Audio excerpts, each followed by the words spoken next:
Short টার্মে বাংলাদেশের সবচাইতে শক্তিশালী ডিটারেন্স অপশন হবে কামিকাজি ড্রোন। আপনারা সবাই দেখেছেন ইরান কিভাবে এক শাহেদ 136 কামিকাজি ড্রোন দিয়ে পুরো মধ্যপ্রাচ্যে তাণ্ডব চালালো। রাশিয়া ইউক্রেন যুদ্ধ বারবার দেখিয়ে দিচ্ছে যুদ্ধের নিয়ম বদলে গেছে।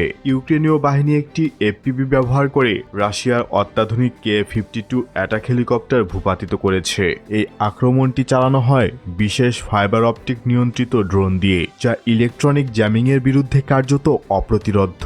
এবার দেখুন ড্রোন দিয়ে ড্রোন শিকার। ইউক্রেনের একটি কামিকাজি ড্রোনকে ইন্টারসেপ্টর ড্রোন দিয়ে ধ্বংস করছে রাশিয়া।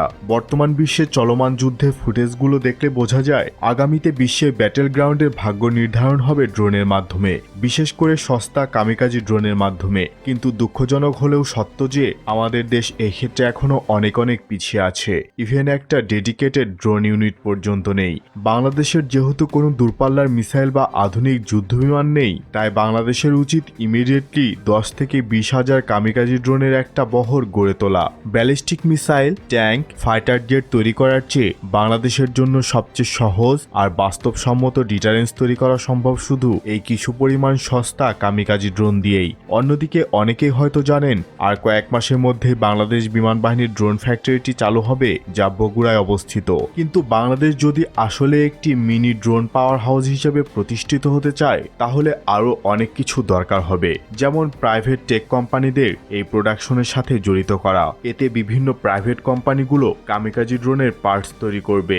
যেমন ধরুন ড্রোনের ইলেকট্রনিক্স তৈরি করবে কোনো কোম্পানি, বডি পার্টস যেমন কার্বন ফাইবার তৈরি করবে আরেক কোম্পানি, ইঞ্জিন কোনো অটোমোবাইল কোম্পানি দেখবে। এতে করে আরও দ্রুত ড্রোন তৈরি করা সম্ভব হবে এবং বিমান বাহিনীর কাজ হবে শুধু জোড়া লাগানো বা অ্যাসেম্বল করা। আর বাংলাদেশ অর্ডিন্যান্স ফ্যাক্টরি বা সমরাস্ত্র কারখানা সাপ্লাই করবে ড্রোনে ব্যবহৃত অস্ত্রগুলো। একটি নির্ধারিত টাইপের ওপর বেশি মনোযোগ দিতে হবে, হয় পুরোটাই কামিকাজি লয়টারিং মিউনিশন, পাশাপাশি লং রেঞ্জের ইউসিএভি, অথবা পুরোটাই ইউসিএভি আর পাশাপাশি অল্প করে কামিকাজি ড্রোন। আর এগুলো খুব দ্রুতই সম্ভব, কারণ এর ভেতরে আরও আশা জাগিয়েছে বাংলাদেশ বিমান বাহিনী। বাংলাদেশ বিমান বাহিনীর নিজস্ব প্রযুক্তিতে নির্মিত 3টি ভিন্ন মডেলের ড্রোন প্রকাশ্যে এনেছে এবারের সামরিক প্যারেডে। এটি দেশের প্রতিরক্ষা প্রযুক্তিতে বড় অগ্রগতি হিসাবে দেখা হচ্ছে। যেমন নজরদারি ও গোয়েন্দা তথ্যে ব্যবহারের উপযোগী পিএফএক্স ড্রোন, সীমান্ত পর্যবেক্ষণ ও ট্যাকটিক্যাল অপারেশনের জন্য ডিজাইন করা KX2 ড্রোন, দীর্ঘ সময় আকাশে থেকে রিয়েল টাইম তথ্য সরবরাহে সক্ষম QXL ড্রোন। তবে নিজস্ব প্রযুক্তির তৈরি সবগুলো ড্রোনই শত্রু অবস্থানে হালকা আক্রমণ সক্ষম করে ডিজাইন করা হয়েছে। বিশ্লেষকদের মতে দেশীয়ভাবে ড্রোন প্রযুক্তি উন্নয়ন বাংলাদেশের প্রতিরক্ষা স্বনির্ভরতার নতুন যুগের সূচনা করেছে, কারণ এরই মাধ্যমে ভবিষ্যতে অস্ত্র বহনের সক্ষমতাযুক্ত এবং উন্নত কামিকাজি ড্রোন তৈরির পথও খুলে গেল।